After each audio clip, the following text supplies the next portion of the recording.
Giriraj Prabhu megkért, hogy tartsam meg ezt az előadást. And I was wondering what to speak on. There's so many topics in Krishna consciousness. És gondolkoztam azon, hogy milyen témáról beszéljek, hiszen a Krishna tudatban annyi különböző téma van. And somehow I came to the conclusion that I wanted to speak about Srila Prabhupada. És valahogy arra a következtetésre jutottam, hogy Srila Prabhupádról kell beszélnem. So who doesn't really know much about Srila Prabhupada? Ki az, aki nem tud olyan sokat Srila Prabhupádról? You can be honest, it's no problem. Nyugodtan lehettek őszinték, egyáltalán nem probléma. Okay, so a few people. So Srila Prabhupada, there is a murti of Srila Prabhupada in the temple room here. Van egy murtia Srila Prabhupádnak itt a templom szobában. So he is the founder acharya of ISKCON. Ő a Krishna Tudat nemzetközi szervezetének az alapítója. He founded this organization. Ezt a szervezetet ő alapította meg. To enable people to learn about the culture and the practice and the philosophy of Krishna. Azért, hogy lehetőséget teremtsen az emberek számára arra, hogy hallják a filozófiát, a kultúrát, és megértsék a Krishnát. And the person who gives knowledge is always very much respected in Vedic culture. Azt a személyt, aki tudást ad a védikus kultúrában, mindig nagyon tisztelik. Whatever type of knowledge they may give. Függetlenül attól, hogy milyen fajta tudást ad ál. So even your maths teacher is respectable. Szóval még egy matek tanár is tiszteletre méltó. Even your maths teacher. Yeah. Még a matek tanár is. But Srila Prabhupada is giving transcendental knowledge. De Srila Prabhupada transzendentális tudást adott. And therefore it's the most valuable knowledge. Ami a legértékesebb tudás. Because whatever other type of knowledge we may receive in our lives, mert bármilyen másfajta tudást kapunk is az életünk során, it's not as deep and as valuable and as long-lasting as spiritual wisdom. Az nem olyan mély, hosszantartó és fontos, mint a lelki tudás. Because spiritual wisdom solves all of the problems in life.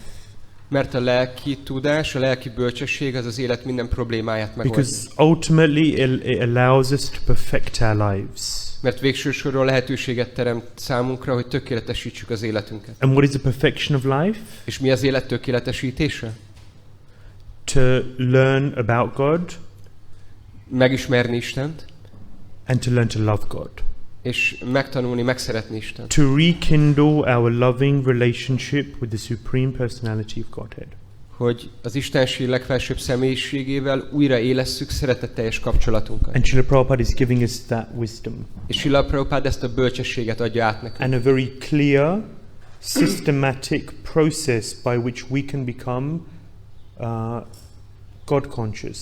Egy nagyon világos, szisztematikus folyamatot ad át a számunkra, amely által Krishna tudatossá, Isten tudatossá válhatunk. And it's a real experience. És ez egy valódi tapasztalat. So I just wanted to speak a little bit about Srila Prabhupada and his qualities. Szerettem volna beszélni egy picit Srila Prabhupádról és az ő tulajdonságairól. He has many wonderful qualities. Nagyon sok csodálatos tulajdonsággal rendelkezik. I could speak for this on hours. For hours, sorry. Órákon keresztül tudnék róla beszélni. But we have 50 more minutes. De még 50 perc áll a rendelkezésünkre. So I'm going to attempt to speak on 4 of Srila Prabhupada's qualities in the next 50 minutes. Srila Prabhupada-dal kapcsolatban 4 tulajdonságról szeretnék most beszélni. And this is not Is it switched on? Is it switched on?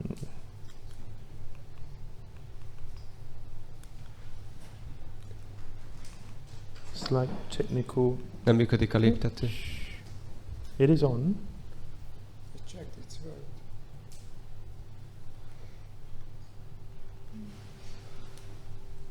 Oh no. Okay. No problem. So the first quality is Srila Prabhupada's wit. Witty. He was very witty. Witty? The word is on here actually on the slide. Okay. Éleseszű. Prabhupada nagyon okos volt, nagyon éleseszű volt.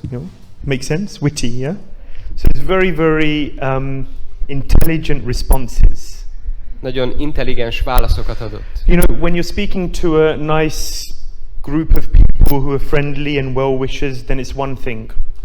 Amikor egy olyan közönséghez beszél az ember, akik jó szándékúak és örömmel viszonoznak, az egy dolog. But many times Srila Prabhupada was speaking in a more public forum. De Srila Prabhupada sok esetben egy sokkal tágabb közönségnek beszélt. Or to reporters. Vagy pedig beszélt riporterekkel. And they were much more challenging. És ők sokkal kihívóbbak voltak. Not as friendly as all of you. Nem voltak annyira barátságosak, mint amilyen barátságosok ti vagytok. And so in such a situation you have to be very quick-witted. És egy ilyen szituációban, helyzetben az embernek nagyon éles eszűnek kell lennie. Give quick responses. És gyors válaszokat kell tudni adni. If a reporter asks you a question, hogyha a riporter feltesz egy kérdést, and you're sitting there thinking, és ott ülsz, gondolkozol, the reporter's, in control, and they can control the conversation. Akkor a riporter az, aki tudja kontrollálni a szituációt. And reporters have a way of getting people into a corner and making them feel uncomfortable. És a riportereknek van egy módszerük, hogy hogyan szorítsák sarokba az embert, hogy kellemetlenül érezze magát. But Srila Prabhupada never let that happen to him. De Srila Prabhupada sosem engedte meg, hogy ez vele megtörténjen. So once there was a lady reporter and she was asking many challenging questions. Volt egyszer egy hölgy, egy riporter, aki sok kihívó kérdést tett föl. So she asked, so why do you shave your heads? És akkor kérdezte tőle, hogy miért borotváljátok le a fejeteket? And Srila Prabhupada said, we shave our heads because it's good to have a cool head. Srila Prabhupada azt mondta, hogy azért borotváljuk le a fejünket, mert jó, hogyha ilyen hűvös a fejünk. Why do you shave your legs, he said. És akkor mondta, hogy te meg miért borotválod le a lábadat? lábadat? She was shocked. She didn't know what to say. És a riporternő akkor itt teljesen megdöbben, nem tudta, hogy mit mondjon erre. He said, better to have a cool head and warm legs. És mondta, hogy jobb, hogyha valakinek a feje hűvös, és a lábai melegek. Then she didn't know what to say. She finished. És akkor a hölgy nem tudott erre mit válaszolni, akkor így vége volt. At the beginning, Srila Prabhupada was speaking to a lot of people. See, he was in the most run-down part of New York. Srila Prabhupada New Yorknak a leglerobbantabb, a legrosszabb környékén lakott. And so the people who were coming a lot of them were alcoholics and drug addicts. Nagyon sok olyan személy, aki akkor hozzáérkezett, kábítószerfüggő volt, vagy alkoholista. So Srila Prabhupada was speaking about the spiritual world, Goloka Vrindavan. Srila Prabhupada beszélt a lelki világról, Goloka Vrindavanról. So one of them put their hand up and they said, what is this spiritual world like? Valaki föltette a kezét és megkérdezte, hogy néz ki ez a lelki világ? What do you say to someone who's on drugs? Szóval mit mondasz valakinek, aki éppen kábítószer hatása alatt áll? How could Srila Prabhupada describe the spiritual world? Hogyan tudná Srila Prabhupada leírni a lelki világot? Srila Prabhupada said, it's like an ocean of LSD. Srila Prabhupada azt mondta, hogy olyan, mint egy óceánnyi LSD. And he went, wow. Hú. Wow means who. Okay. Someone asked, a challenging reporter asked, okay, so you're preaching about this Krishna consciousness. Volt megint egy kihívó riporter, aki mondta Prabhupádnak, hogy jó, szóval erről a Krishna tudatról prédikálsz. What if the whole world becomes Krishna conscious like you? Mi lenne az egész világgal, hogyha ugyanolyan krishnás lenne, mint te vagy? Prabhupada said instantly. Prabhupada azonnal rávágta a választ. Don't worry. Mondta, hogy ne aggódj. There'll always be fools like you. Mindig lesznek hozzád hasonló ostobák. Who don't become devotees. Akik nem lesznek hívők. Once a man asked Prabhupada, egyszer egy férfi megkérdezte Prabhupádtól, why do you make all these temples? It's such a waste of money. Miért építesz ennyi templomot, ez csak pénzkidobás? So much money goes into these huge temples. What's the point? Annyi pénzt beleraksz ezekbe a nagy templomokba, mi áll mögött? There's already so many temples in the world. A világon már annyi templom van így is. Prabhupada said to him, is this your wife? Prabhupada mondta neki, hogy ez a feleséged? He said, yes. Mondta, hogy igen. And he said, these your children? Ők a gyermekeid? He said, yes, I have 3 children. És akkor mondta neki, hogy igen, 3 gyermekem van. Prabhupada said, there's so many children in the world. Mondta neki Prabhupada, hát annyi gyerek van már a világon. So many orphans. Hogy annyi árva van a világon. Why don't you take orphans? Why do you make your own children? Hogy miért nem fogadtál örökbe árvákat? Miért csináltál saját gyereket? He said, they're my children. Mondta, hogy de hát ezek az én gyerekeim. Prabhupada said, these are my temples. Prabhupada megmondta, hogy ezek meg az én templomaim. This is my offering to Krishna. Ez az én felajánlásom Krisnának, to the Supreme Personality of Godhead. az Istenség legfelsőbb I'm személyiségének. making these embassies of the spiritual world Létrehozom a lelki világnak a nagykövetségeit, to give people Krishna consciousness. hogy átadjam az embereknek a Krisna tudatot. There are hundreds of ISKCON temples in the world. Az egész világon több száz ISKCON templom létezik. And they all have standards. És vannak standardjeik ezeknek a templomoknak. Standards which are set by Srila Prabhupada. Olyan standardek, amelyeket Srila Prabhupada állított be. Which give the people a process and a method to become Krishna conscious. Ami egy folyamatot, egy módszert ad az emberek számára, hogy hogyan válhatnak Krishna tudatossá. This is Prabhupada's offering to Krishna and to the world. Ez Srila Prabhupádnak a felajánlás Krishnának és a világnak. Once Prabhupada was in a traffic jam. Egyszer Srila Prabhupada egy forgalmi dugóban ült. There was some roadworks going on. Volt valami építkezési munka az úton. And there was a sign. És volt egy tábla. The sign said, temporary inconvenience, permanent solution. Az volt a táblára írva, hogy pillanatnyi kellemetlenség, tartós megoldás. So the roadworks are temporary, but in the long run, everything will be running smoothly and better. Mert az útmunkák azok pillanatnyiak, vagy átmenetiek, de hogy utána meg minden jobban megy. Prabhupada said, the material world, this can never be true. Mondta Srila Prabhupada, hogy az anyagi világban ez sosem lehet igaz. In the material world is permanent problems. Mert hogy az anyagi világban folyamatosak a problémák.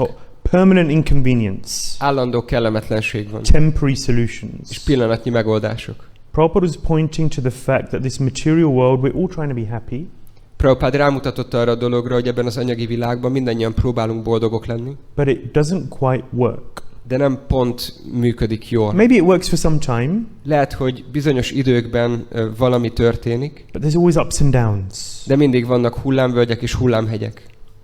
And actually the way the material world is made is for us to realize that actually this isn't the place where we're going to be ultimately happy. És végső soron az anyagi világ úgy lett létrehozva, hogy megvalósítsuk általa, hogy ez nem az a hely lesz, ahol mi a végső boldogságot meg fogjuk találni. Ultimately we belong with Krishna. Mert végső soron mi Krishnához tartozunk. This isn't our true home. Ez nem a mi valódi otthonunk. And it's a basic understanding of Krishna consciousness. Ez a Krishna tudatnak az egyik alapvető megértése. And I think everyone in the room, to some degree, understands this and experiences Azt gondolom, this. hogy itt mindenki valamilyen mértékben érti ezt a dolgot. Last one of Prabhupada's wit. Utolsó példa Prabhupada éles eszűségére. A man came to Prabhupada and he said, I can recite the Gita. I know every verse in the Bhagavad Gita. Volt egy férfi, odament Prabhupádhoz, mondta neki, hogy én el tudom ismételni a Bhagavad Gitát, az összes versét tudom a Gitának. All 700 verses. A 700 vers mindegyikét tudom. He said, I can recite them in 42 minutes. 42 perc alatt el tudom mondani a verseket. Prabhupada looked at him. This man was very proud of himself. I can recite every verse 42 minutes. 42 perc alatt az összes verset el tudom mondani, hogy Prabhupada így ránézett, elég büszkének tűnt. Prabhupada looked at him and said, can you live the Gita for 42 minutes?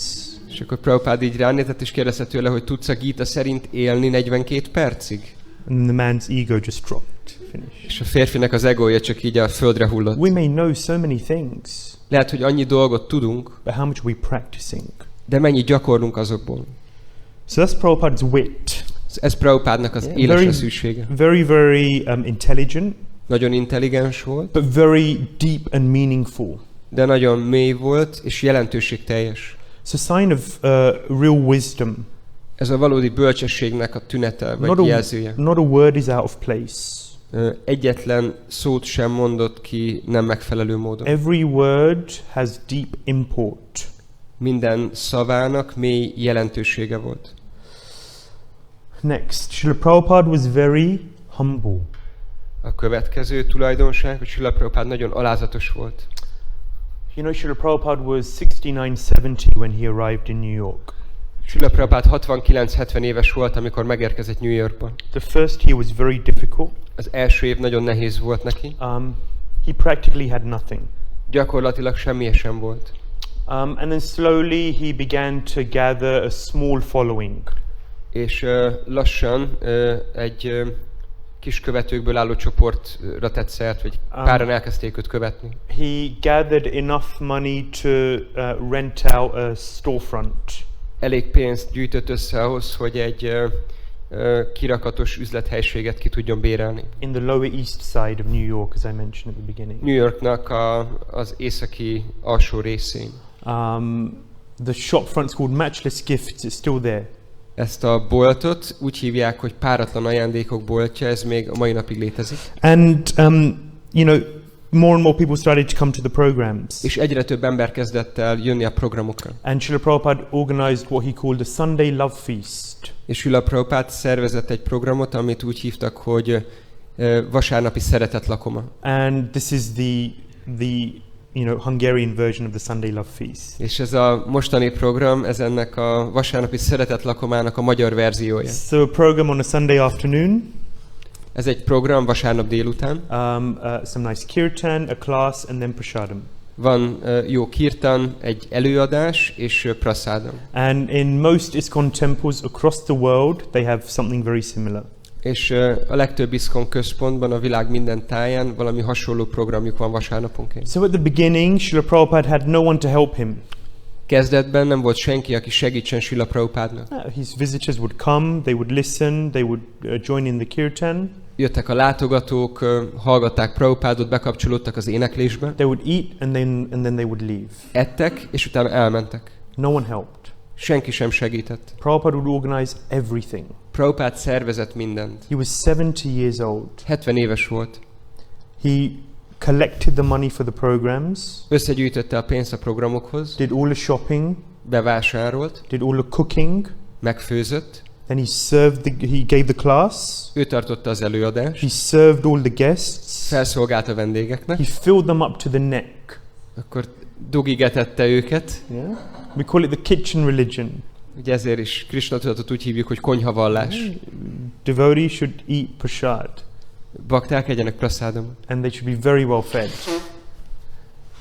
They should be very well fed. És jól kell, hogy etessük a baktákat. So Prabhupada made sure that everyone was filled up to the neck with prasadam. So Prabhupada meggyőződött arról, hogy mindenki a maximum mennyiséget ette. And he always kept with him a jar of ISKCON bullets, he called them. És Prabhupádnál mindig volt egy nagy befőttes üveg, amiben az ISKCON ágyúgolyói voltak, ő úgy hívta ezeket. These ISKCON bullets are gulab jamuns. Ezek az ágyúgolyók, ezek a gulab jamunok, ezek édességek. So the wonderful sweets, yes. Ez egy csodálatos édesség. From India. Indiából. But you eat them and they're very soft and juicy. Ezek nagyon édesek, nagyon puhák és nagyon lédúsak. And very sweet. Nagyon édesek. And everyone loved them. És mindenki imádta őket. So whenever someone would come to visit Prabhupada, he would always give them an ISKCON bullet.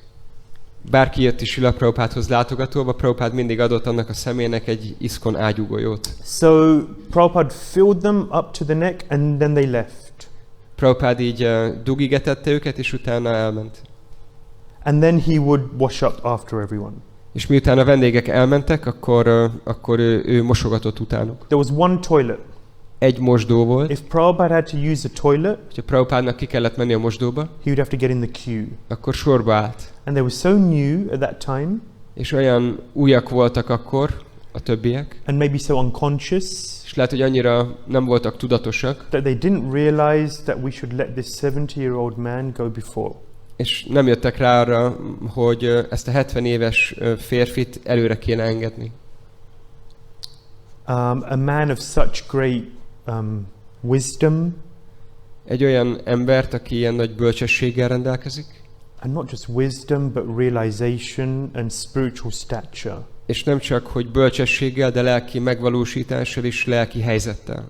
Serving with his heart. Aki a szívével szolgált. And everyone who was there, és mindenki, aki ott volt, they didn't understand most of the philosophy. Akkor ők a filozófia nagy részét nem értették. And even if they were qualified to understand the philosophy, és még hogyha képesítettek is voltak arra, hogy értsék a filozófiát, they didn't understand Srila Prabhupada's thick Indian accent. Akkor nem értették Srila Prabhupádnak az indiai akcentusát. But they said that they just felt Prabhupada's love. De ők csak igazából érezték Prabhupádnak a szeretetét. He was just exuding Csak love. így sugározta magából a szeretetet. And they could just feel that this person, whatever he's talking about, he genuinely loves us.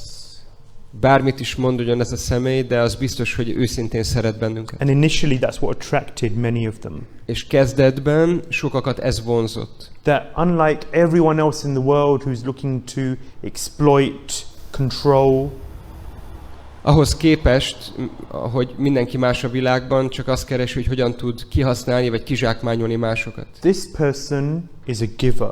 Ez a személy egy olyan személy, aki adni akar. He's not a taker, he's a giver. Ő nem azért jött, hogy elvegyen, hanem hogy adjon. And he's come here to give us the most valuable thing. És ő jött el, hogy adja a legértékesebb dolgot. So they were really touched by this. Ezért nagyon megérintette az embereket. So there was one devotee in India. Volt egy bakta Indiában, He was helping with the padayatra, helping Lokanath Swami. ő Lokanath Swami Maharajnak segített a pádajátrán. And he joined and he was serving very nicely. Amikor csatlakozott, nagyon szépen szolgált. And then Lokanath Swami asked him, so Prabhupada is coming soon, do you want initiation? És akkor Lokanath Maharaj megkérdezte, hogy Prabhupada érkezik nem sokára, szeretnél avatást? And he said, I'm not sure yet, you know, I'm not sure about all of this, you know, I need to think about it, you know, I'll let you know. És mondta a bakta, hogy fú, hát nem is tudom, nem vagyok még ezzel kapcsolatban annyira magabiztos, hogy majd beszéljünk még róla, majd szólok. And you know, when someone says, I'll let you know, that kind of means a polite no. Szóval amikor mondja valaki azt, hogy majd szólok, akkor az egy ilyen udvarias nemet jelent általában. He said, I don't really know Prabhupada very much, you know. Mondta, hogy hát nem is annyira ismerem Prabhupádot. Anyway, so Prabhupada arrived. Minden esetre Prabhupada megérkezett. And everyone was very enthusiastic. És mindenki nagyon lelkes volt, hogy találkozzon Prabhupáddal. And he was thinking, why is everyone so enthusiastic És about gondolt this ez guy, a bakta, you hogy know? miért ennyire lelkes mindenki találkozni What's so Prabhupáddal. special about him? Mi az, ami annyira különleges vele kapcsolatban? So then Prabhupada arrived at the temple, he was sitting on the Szóval Vyasasan, Prabhupada akkor megérkezett a templomba, felült az emelvényre, a Vyasasánra, and everyone was singing Guru Puja. és mindenki Guru Puját énekel. Guru Puja is a grand glorification of the spiritual master, A Guru Puja az a lelki tanítómesternek a dicsőítése, where everyone is, you know, showing their gratitude to the Guru. ahol mindenki kifejezi a háláját a lelki tanítómester felé. And then this devotee, he saw Srila Prabhupada was also singing this Guru Puja. És Srila A Prabhupada bakták- was also singing. vagy ez a bakta látta azt, hogy Srila Prabhupada is énekli a Guru Puját. And he asked Lokanath Swami, hey, why is he singing the Guru Puja? És akkor ez a bakta megkérdezte Prabhupádtól, vagy megkérdezte Lokanath Maharajtól, hogy most Prabhupada miért énekli a Guru Puját. I mean, aren't we singing the Guru Puja for him? Mert kérdezte, hogy nem úgy van, hogy mi énekeljük neki a Guru Puját? And he said, yeah, we're singing for Prabhupada. És akkor Lokanath Maharaj mondta, hogy igen, mi Prabhupádnak énekeljük a Guru Puját. But then what, is he singing for himself as well? De akkor most ő magának is énekli, vagy ez most micsoda? And they said, no. Mondta, hogy nem így van. He's singing for his spiritual master. Ő az ő lelki tanítómesterének énekel. And his spiritual master sings for his own spiritual Ő master. lelki tanítómestere pedig az ő lelki tanítómesterének énekel. And it all goes up to Krishna. És ez mind így megy fölfelé Krishnáig. No one is independent. Senki sem független. This is not a personality cult. Ez nem egy személyi kultusz. Everyone is a servant. Mindenki egy szolga. And we're also learning to be servants. És mi szintén azt tanuljuk, hogy hogyan váljunk szolgákká. So then this devotee said, wow. És akkor ez a bakta mondta, hogy hú. He went to Lokanath Swami and said, okay, put me down for initiation. És akkor oda ment Lokanath Maharajot, és mondta neki, jó, akkor vegyél föl a listára, He szeretnék said, I avatást want kapni. to take initiation from this. Szeretnék avatást kapni ettől a Now I've személytől. understood what's going on here. Most megértettem, hogy mi zajlik itt. That actually this is a disciplic succession, a chain leading to Krishna. Mert hogy ez egy tanítványi láncolat, ami visszavezet Krishnáig. And by following this person, by following his instructions, I can become God conscious. És azáltal, hogy követem ezt a szemét, követem az utasításait, Isten tudatossá válhatok. Actually, this devotee, this person, he had joined another group previously, and he took sannyas initiation. So he was a swami. Ez a személy korábban már csatlakozott egy vallási közösséghez, és akkor szannyászavatást kapott, ő egy szvámi volt. So his name was Atmananda Swami. Korábban Atmananda Swaminak hívták. So then Srila Prabhupada was giving initiation the next day. Srila Prabhupada pedig másnap adott avatásokat. And he went through the list and it was Bhakta Joe and Bhakta Jack and you know. És akkor így ment végig a listán, hogy kik várnak avatást, és akkor Bhakta Joe, Bhakta Jack. And then it was Atmananda Swami. És akkor ott volt, hogy Atmananda Swami. I said, why does Atmananda Swami? És akkor így Prabhupada így nem értette, hogy Atmananda Swami.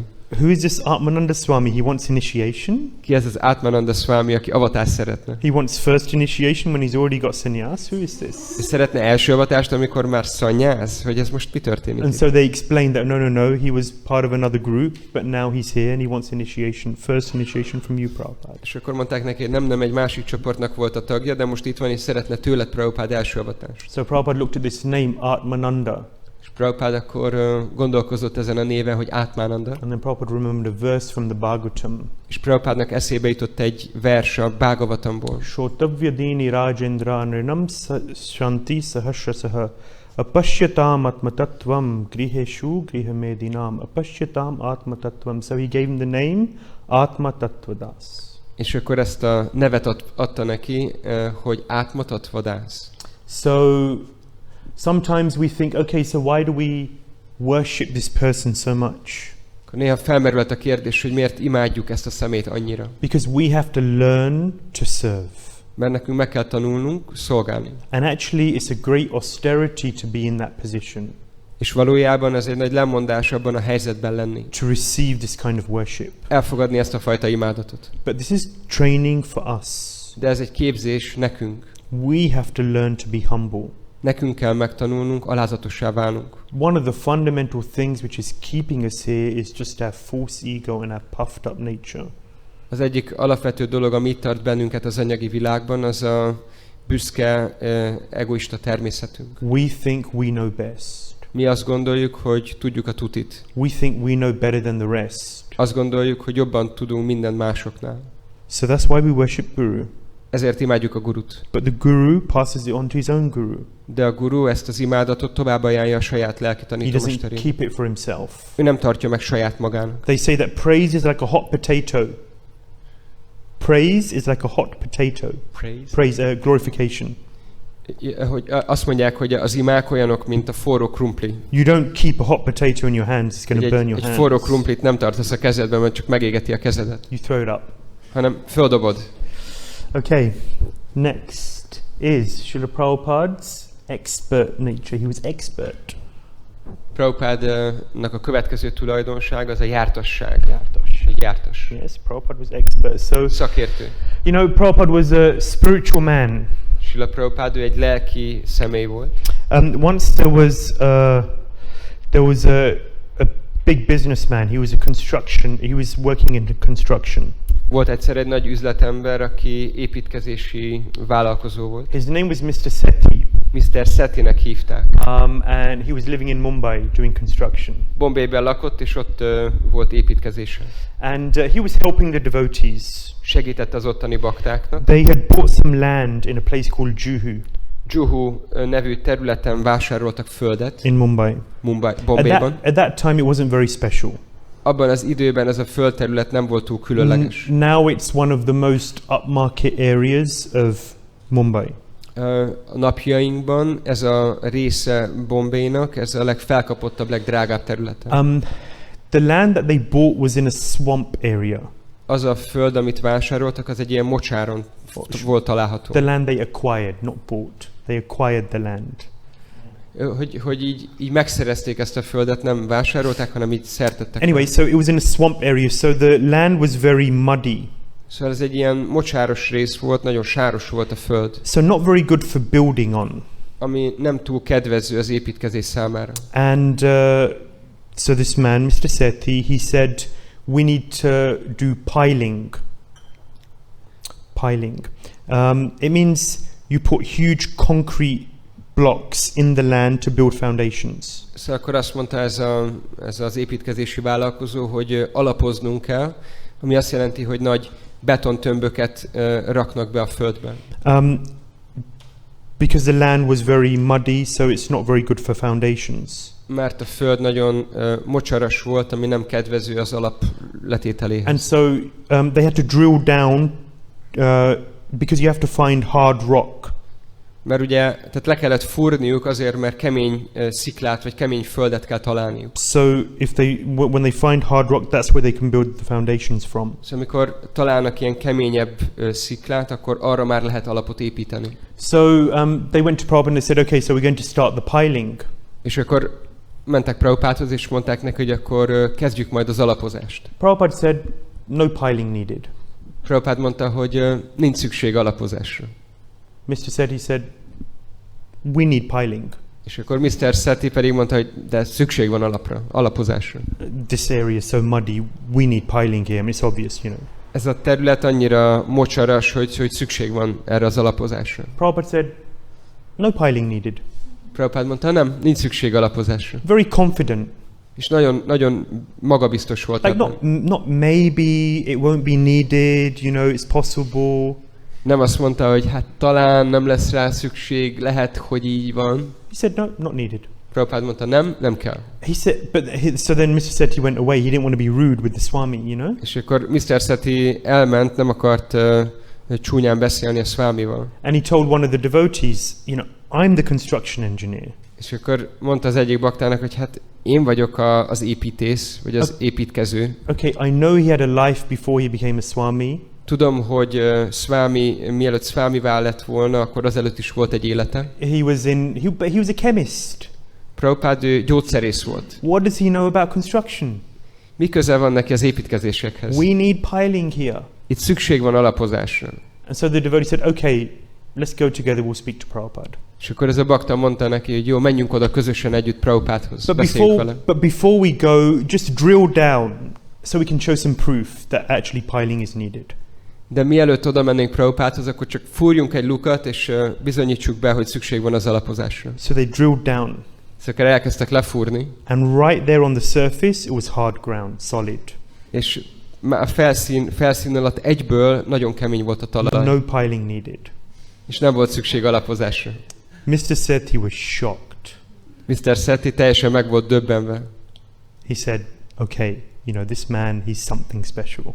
Mondta, jó, oké, ez a személy, ez valamit tud, nagyon különleges. How did he know? Honnan tudhatta? Who knows how he knows? Ki tudja? So Prabhupada was very expert, and you know, as well as being a great very spiritually realized. És amellett, hogy nagyon lelkileg megvalósított személy volt. He was running and managing a worldwide organization. Egy világméretű vallási mozgalmat kezelt és vezetett. In 11 years, he created over 600 temples and farm communities. 108 temples and farm communities. 11 év alatt több mint 108 farm közösséget és templomot alapított. 10,000 disciples. 10,000 tanítványt. Wrote 60 to 80 volumes of books. 60-80 kötetnyi könyvet írt. In such a short space of time, at the age of 70, egy ilyen rövid idő alatt, 70 évesen. It was really a superhuman achievement. Ez egy ember fölötti teljesítmény volt. And to manage all of these people and all of these temples. És ahhoz, hogy mindezeket az embereket és templomokat tudja irányítani. Writing letters with snail mail. This was before the time of email and WhatsApp and Viber and you know whatever else we have today. Szóval akkor ez csak levelek írásán keresztül történt meg, mert ez még ugye az e-mailezés, a WhatsAppozás, a Viberezés korszaka előtt történt. Ultimately these things require spiritual potency. Végső soron ezekhez a dolgokhoz lelki potenciára, képességre van szükség. These things are not the work of ordinary material nature. Ezek a dolgok nem a közönséges anyagi természetnek a szüleményei, vagy amit az létre tud hozni. Okay, the last one. És az utolsó tulajdonság. Prabhupada was very brave. Prabhupada nagyon bátor volt. So Prabhupada said that a devotee should have the courage of a British soldier. Prabhupada mondta, hogy egy baktának olyan bátornak kell lennie, mint egy brit katonának. But the heart of a Bengali mother. de olyan szívűnek kell lennie, mint egy bengáli It's one of my anyukának. favorite quotes. Ez az egyik kedvenc idézetem. Yeah, because Prabhupada had a Bengali mother. He was from a Bengali Mert family. Prabhupádnak bengáli volt az anyukája, egy bengáli családból His származott. mother was extremely loving. Az anyukája hihetetlenül szeretetteljes volt. And actually his father was even more loving. És az apukája ennél még szeretetteljesebb volt. So Prabhupada was very courageous himself. Prabhupád saját maga is nagyon bátor volt. Once he described that in Calcutta, see, India was under British rule for 200 years. Ugye India brit uralom alatt állt 200 éven keresztül. And for about 60 years, Queen Victoria was the Queen of England. És olyan 60 éven keresztül Victoria királynő volt ott a királynő.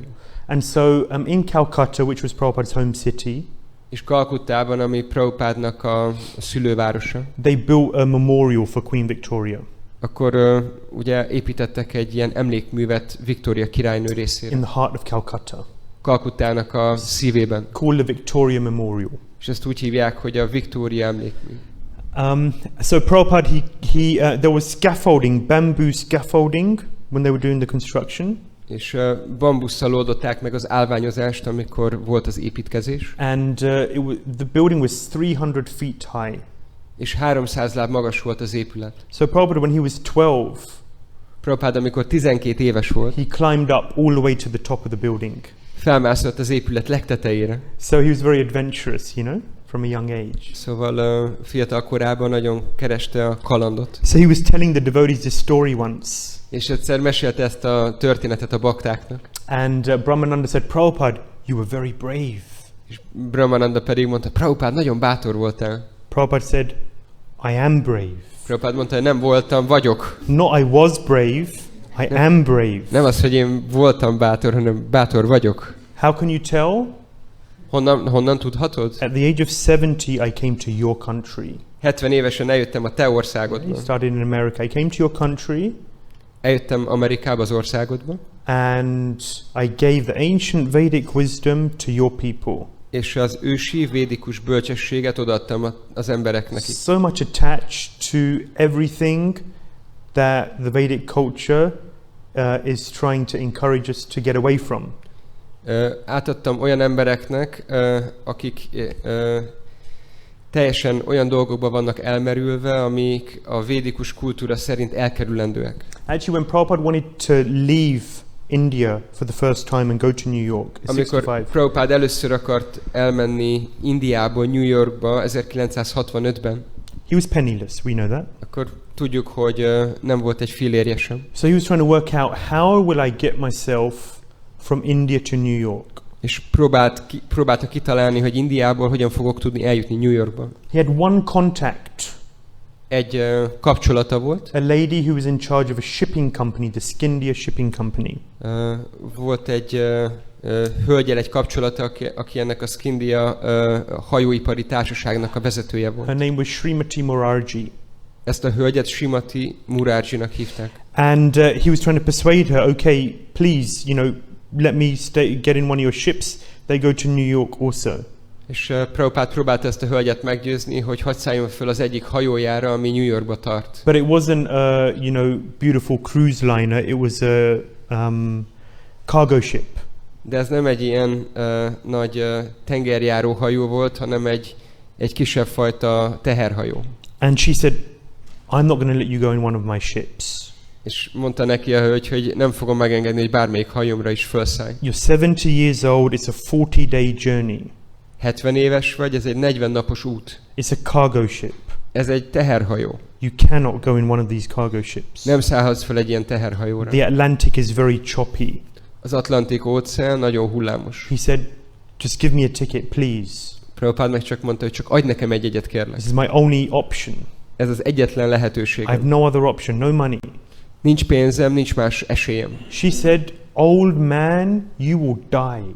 Mondta neki a hölgy, hogy öreg ember vagy, meg fogsz halni. Old man, you will die, she said. Azt mondta neki, hogy öreg ember, meg fogsz halni. Prabhupada said, I don't care. Prabhupád mondta, nem érdekel. This is my mission.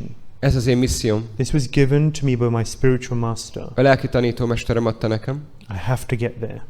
hogy véghez kell vinnem. So eventually, reluctantly, she gave him a ticket. És végül, ha bár vonakodva, de adott neki a hölgy egy jegyet. On that journey, Prabhupada had 2 heart attacks. Azon az utazás során Prabhupádnak 2 szívinfarktusa volt. And seasick. Tengeri beteg volt. And very difficult journey. Nagyon nehéz volt az utazás. He literally thought he was going to die.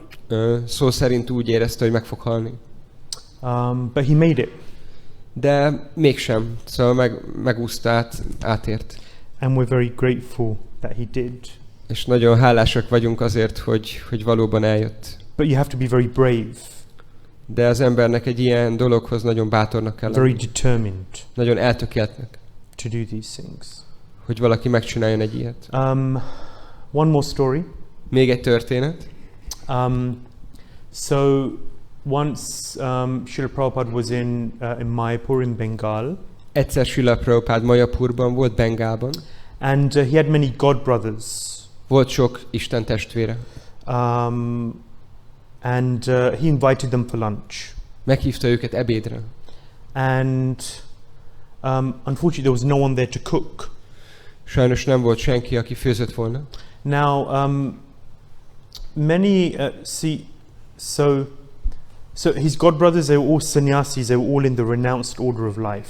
Az Isten testvérei Prabhupádnak mind szannyászik, ami azt jelenti, hogy mind az élet lemondott rendjébe tartoznak. And so they're celibate monks. Ők cölibátusban élő szerzetesek. And therefore they keep quite a strict distance from women. Ezért hölgyektől nagyon szigorúan tartják a távolságot. And so they generally they cook for themselves or have someone who's very close to them who cooks for them. Általában ezek a személyek vagy magukra főznek, vagy pedig van valaki, aki úgy közel áll hozzájuk, és akkor ő főz nekik. And they live a very reserved, careful life. És egy nagyon ilyen visszafogott, figyelmes vagy tudatos életet And élnek. especially in Bengal 50 years ago, they were very traditional. És 50 évvel korábban Bengálban nagyon hagyományok szerint éltek. And so Prabhupada had no option. He had to get one of his female disciples to cook. Prabhupádnak nem volt más választása, meg kellett kérni az egyik női tanítványát, hogy főzzön. Her name is Malati Mataji. Akit Málati Matajinak hívtak. She was from America. Ő Amerikából származott. But she cooked for them.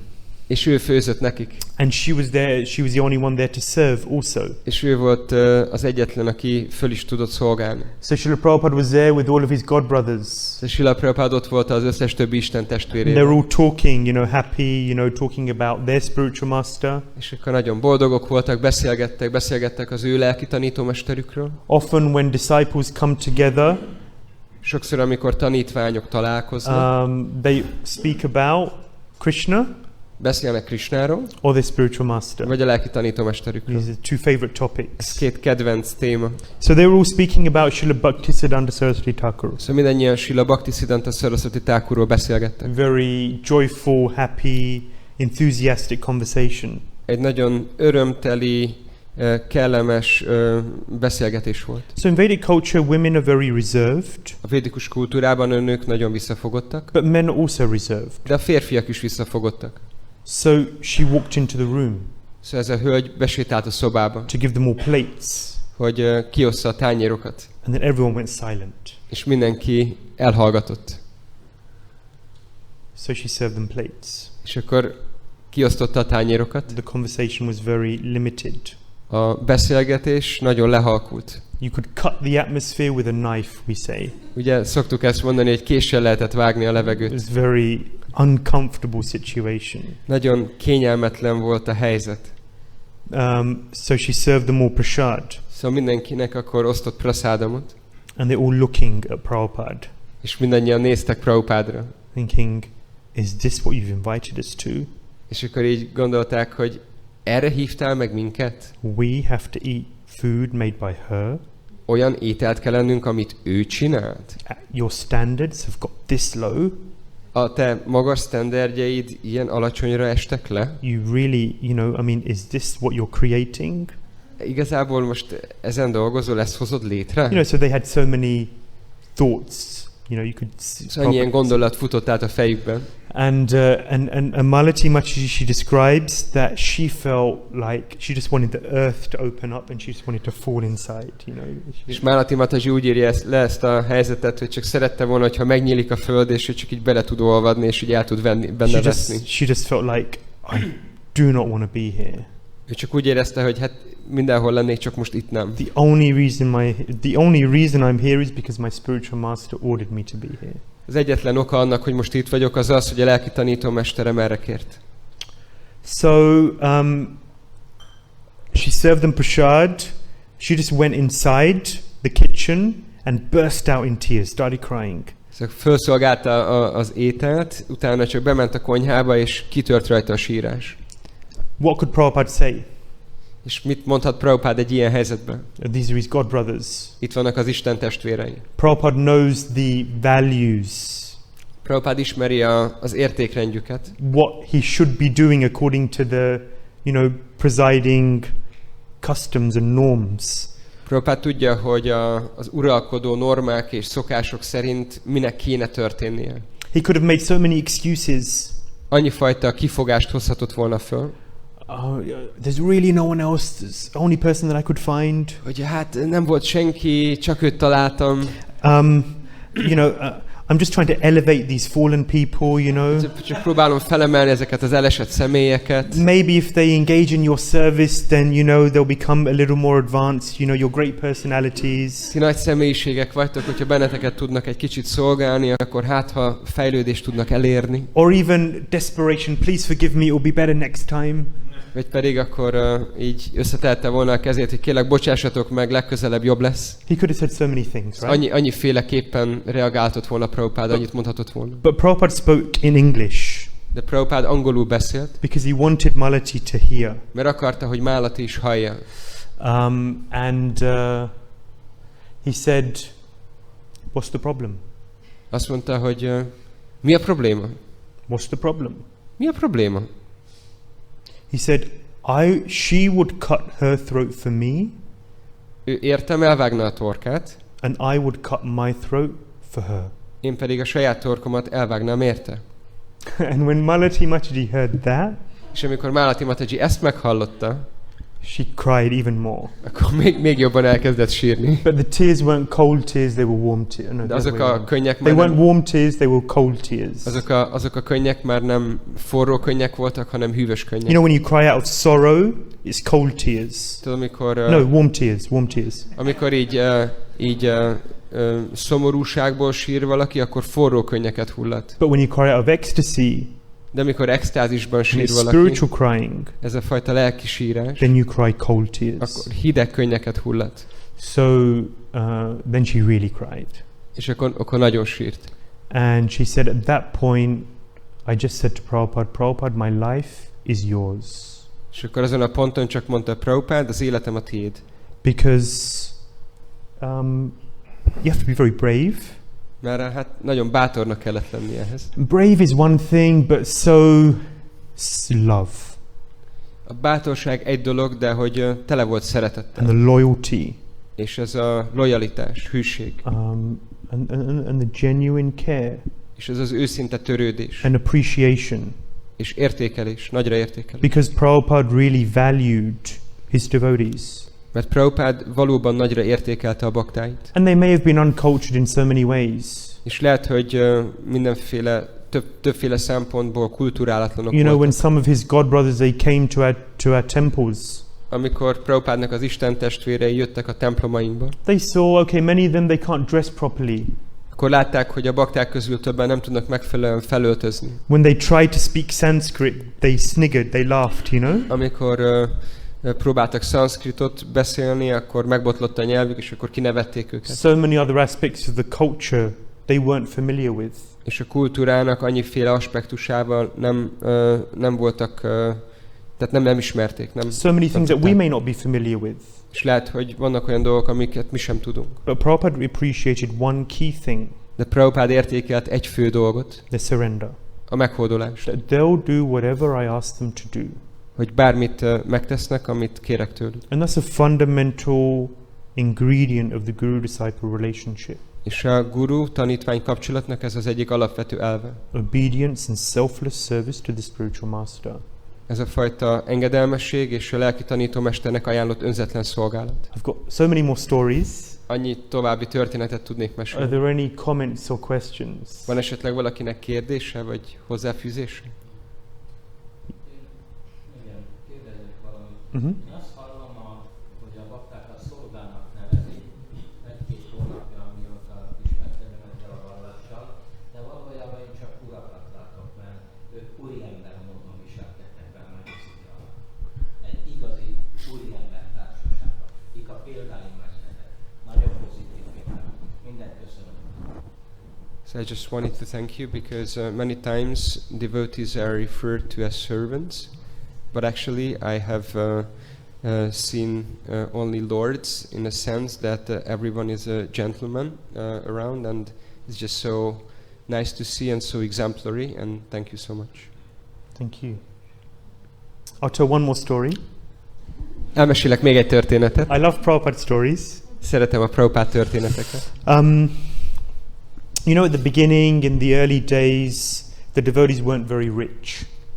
A kezdeti időkben a bakták nem voltak túlságosan gazdagok. Meaning, you know, they were very limited in funds. Ami azt jelenti, hogy nagyon korlátozottak voltak a pénzügyi erőforrásuk. So they were in Vrindavan. Ott voltak Vrindavanában. And they wanted some nice, you know, cloth for their dhoti kurta. És szerettek volna megfelelő ruhát, dótit, kurtát. So they went to the shops. Elmentek a boltba. And, you know, they were very new also at that time. Abban az időben úgy nagyon újak voltak ott. So not so trained in the philosophy and the culture of truthfulness, for example. Szóval például az őszintesség terén nem voltak túlságosan képzettek, So they- az igazmondás terén. So they went to the cloth merchant. Szóval oda mentek a ruhakereskedőhöz. And at that time they used to sell cloth in rolls, big rolls. És abban az időben ilyen nagy hengerekben vagy tekercsekben árulták a ruhaanyagot. So they asked to see that roll of cloth És akkor így kérték, hogy hadd nézzék meg azt a tekercs anyagot, and another roll of cloth és egy másik tekercset, and another one and another és egy one. másikat, és még egyet. And then they asked to see the best roll of cloth. És akkor kérték, hogy a legjobb ruhaanyagot szeretnék meglátni. So they're looking for, you know, they're looking through all of these things. És All of akkor these rolls. átnézték az összes anyagot, And then they asked him for another type. és akkor kértek egy másik fajtát, And while he was looking for the other type in the storage, és miközben az eladó kereste ezt a ruhaanyagot hátul a raktárban, they hid the best roll, and two of them walked away with it. és akkor a legjobb tekercs anyagot akkor így eldugták, és ketten elsétáltak vele. Not recommended, of course. Természetesen ezt nem ajánljuk senkinek, vagy nem javasoljuk senkinek. And then, you know, they kept talking to the shopkeeper, És akkor folytatták a beszélgetést az eladóval, and they said, "Oh no, it's okay. We don't want anything." és akkor mondták, hogy ja, végül nem is akarunk semmit. And they went away. És akkor elmentek. And the shopkeeper, of course, you know, 5 minutes later, he's putting everything away. He realizes that the best roll of cloth has disappeared. És persze 5 perccel később akkor az árus rájött arra, hogy a legjobb ruhaanyaga hiányzik. So then, he, of course, you know, in 1975 in Vrindavan, in India, you don't see any white faces. Ugye 1975-ben Vrindavanban, Indiában senki nem látott fehér embert. The only white faces are coming from ISKCON. Az egyetlen fehér emberek azok az ISKCON-tól It jöttek. was a real revolution. Ez egy igazi forradalom volt. Actually, Vrindavan now, compared to 50 years ago, is another world. Totally different world. Szóval Vrindavan 50 évvel korábban a mostani állapotához képest ez csak egy teljesen más világ. ISKCON has transformed Vrindavan. ISKCON megváltoztatta teljes mértékben Vrindavan. It was a few shops, a few homes, and otherwise just wildlife and bushes. Csak egy néhány boltocska volt, néhány lakóház, különben pedig csak bokrok és fák és erdős rész. So at that time, the ISKCON temple, the Krishna Balaram temple, was called the White Man's Temple, Angrezi Mandir. Szóval a Krishna Balaram templomot akkoriban úgy hívták, hogy a fehér ember templomot. So of course, the shopkeeper, he went to the ISKCON temple, Szóval the white man's temple. természetesen akkor a boltos, a ruhaárus akkor elment a fehér ember templomába, And he demanded to see Srila Prabhupada. és követelte, hogy találkozzon Srila Prabhupaddal. And they said, no, Prabhupada's very busy, you can't just go and see him. Mondták, hogy nem, Prabhupada nagyon elfoglalt, nem tudsz vele csak itt találkozni. But then they explained the situation. De utána elmondta a helyzetet. So then they allowed him to see És Prabhupada. akkor végül beengedték Prabhupádhoz. Prabhupada, of course, was very ashamed on one level. Prabhupada természetesen nagyon szégyelte egy szinten a dolgot, And he explained to the shopkeeper that this is, of course, not what he's promoting. és magyarázta a boltosnak, hogy természetesen nem erre tanítja a követőit. But he also explained to them that, okay, these people, I've brought them from such a lowly position in life. De azt is magyarázta neki, hogy ezek a személyek olyan alacsony helyzetből jönnek, And they're improving. és hogy fejlődnek. But fundamentally, they'll do whatever I want them to do. De alapvetően meg fogják tenni azt, amit én kérek tőlük. They're surrendered. Meghódoltak. And that's a fundamental quality. És ez az alapvető tulajdonság. And from that surrender, everything else comes. És ebből minden más megnyilvánul. So Prabhupada was very accepting of people as well. Szóval Prabhupada nagyon elfogadó volt az emberekkel. Very, very loving, very understanding, and very accepting. Nagyon elfogadó, nagyon szeretetteljes, és nagyon megértő. Strict also when required, Szigorú is volt, amikor szükség volt rá, but only for the benefit of the devotees themselves. de csak akkor volt szigorú, amikor az a baktáknak a javát szolgálta. Once there was a devotee, and he was in a car with Prabhupada together. Egyszer volt egy bakta, aki együtt utazott Prabhupáddal egy autóban. And the devotee was eating an apple. A bakta éppen almát evett. And he ate half the apple. Félig megette az almát, He didn't want the rest. nem akarta a többi részét megenni. So he said, "Hey Prabhupada, you want some apple?" Kérdezte, Prabhupád, kérsz And he almát? gave it to Prabhupada. És odaadta Prabhupádnak. And Prabhupada's looking at a half-eaten apple. Prabhupád nézte a félig megrágott almát. Imagine. Csak képzeljétek el.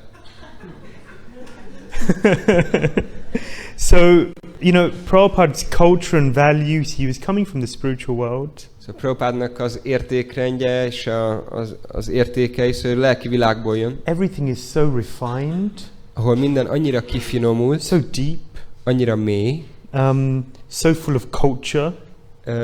teljes fel van töltve minden kultúrával, But he had to deal with and train and develop people who had no idea of the culture. de olyan személyeket kellett eltűrnie, elviselnie, képeznie, akiknek semmi fogalmuk nem volt a kultúráról. When he first went to New York, he sold a few books and got some money. Amikor először ment Prabhupád New Yorkba, akkor eladott néhány könyvet és kapott érte pénzt, And he went shopping for the first time és életében először ment el in a vásárolni. New York supermarket. Egy New York-i boltba, szupermarketben. And, he had to learn all of these ways, getting a basket and, going through the shelves and buying whatever he wanted. És ezt meg kellett tanulni, hogy akkor először kosarat kell venni, utána elmegy a polcokhoz, leveszi, amit It's a szeretne. little different in India. Indiában egy kicsit máshogy működik. And so then he went to the cashier És akkor elment a pénztárhoz. and she did the scanning and then she said, okay, $8.50. És akkor hát bevitte az árukat, és akkor mondta neki 8.50, Whatever it was, vagy bármennyit is kellett Prabhupada fizetni. said, how about 6? Prabhupád mondta, mi lenne, ha 6-ot adnék? Because in India, wherever you go, you bargain. Bargaining But- is normal. Bárhova is mész Indiába, ott mindenhol kell alkudni. Every shop, you do not give them what the shopkeeper asks for. Szóval minden boltba kell alkudni, sose azt tudod, amit kérnek. The shopkeeper starts high, A boltos mindig magas árat mond először, you start low, te így alacsonyan kezded, and you meet somewhere in between. és akkor valahol így középen That's találkoztok. just normal. Ez csak egy normális dolog. She said, no, sir, there's $8.50. És akkor az eladó mondta, hogy nem, uram, 8.50. Okay, $6.50, fine. Mondta neki, nem, jó, akkor jó, legyen 6.50. So, a lot of cultural shift. Szóval nagyon sok kulturális változtatás.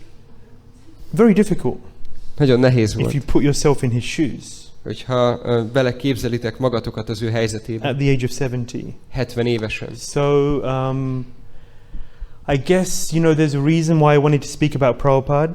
Azt hiszem, hogy van egy oka annak, hogy miért szerettem volna Prabhupádról beszélni. Number one is because I find it very nourishing to just meditate on him, think about him, Először is, connect with mert him. engem nagyon éltet az, amikor róla hallhatok, vagy róla beszélhetek. And because I think we all should. És azt gondolom, hogy mindannyiunknak kell hallani I think it's Prabhupádról, beneficial for us all. mert ez mindannyiunk számára jótékony hatású. Number one, to nourish our appreciation for His divine grace. Először is, hogy az éltesse azt, hogy mennyire tudjuk értékelni ő isteni kegyelmét. To more and more deeply express our gratitude. Hogy egyre mélyebben ki tudjuk fejezni a hálánkat neki. And our appreciation for His austerities and undertakings. És hogy tudjuk értékelni az ő lemondásait és minden dolgot, amit vállalt értünk. And also because he's a founder acharya of ISKCON. És mert ő az ISKCON-nak az alapító ácsárjája And is. so we have to keep that him as a central figure in our society always. Ezért a mi közösségünkben ő mindig egy központi személy. Thank you very much. Nagyon szépen köszönöm. Srila Prabhupada ki. Jai. Srila Prabhupada ki. Srila Prabhupada ki. Shri Shri Danitai Vijay Gauranga ki. Nittai Gaur Premanandi. Ananda Caitanya Prabhu ki. Gaura Bhakta Brinda ki.